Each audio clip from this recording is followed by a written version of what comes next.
Richard Harris, MacArthur Park. I like to think I was a cool kid back in the 60s.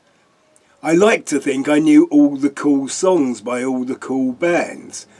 But really the songs I remember from the time are the ones with the lyrics that puzzled me. I remember I was born with a plastic spoon in my mouth.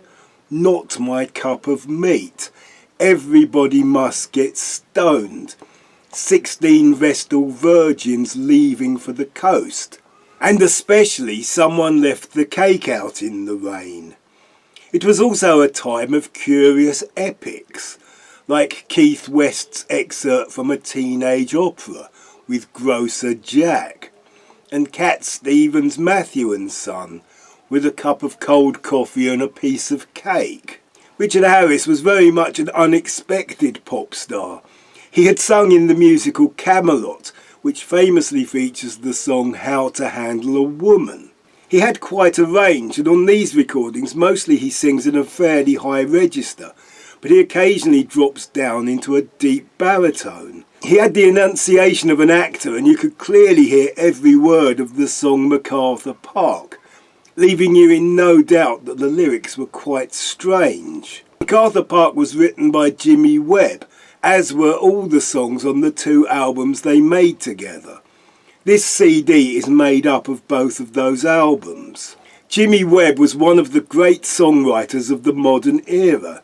He wrote Wichita Lineman, which was a big hit for Glen Campbell, and is often cited as one of the best pop singles ever recorded. MacArthur Park was an unexpected worldwide hit.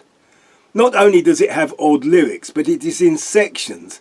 It is like a forerunner of Bohemian Rhapsody. Jimmy Webb was a master of lush-sounding chords, and his arrangements sound epic, even though they are often just fairly simple riffs played alongside and against staccato stabs. The instrumental section of MacArthur Park is well known in its own right. It will make anyone of my age think of Pearl and Dean cinema advertising. And there are the big swelling strings that lead into the big dramatic chorus. People either love it or hate it. I love it. I was recently made to watch the ending of Beetlejuice, just because MacArthur Park was the background music. Both the albums on the CD are quite similar, and the sound is very much of its time.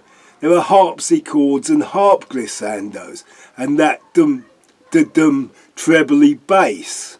There are lots of strings and backing vocals, and it could have been like the numbered Scott Walker albums if they had been sung by Scott Walker. Richard Harris's slightly histrionic actorly delivery adds to the strangeness of some of the lyrics.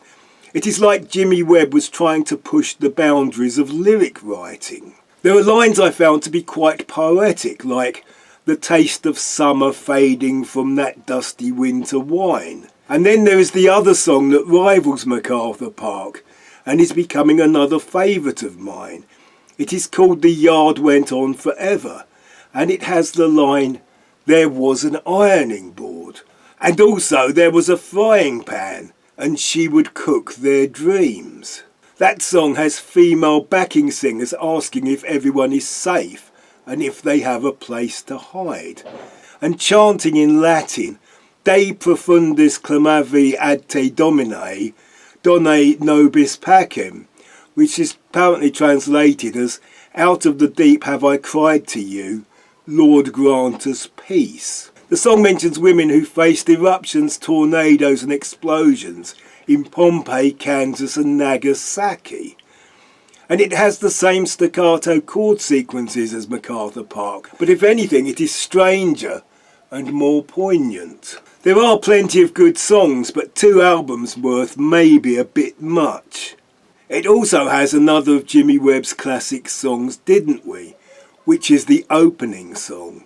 Richard Harris, MacArthur Park.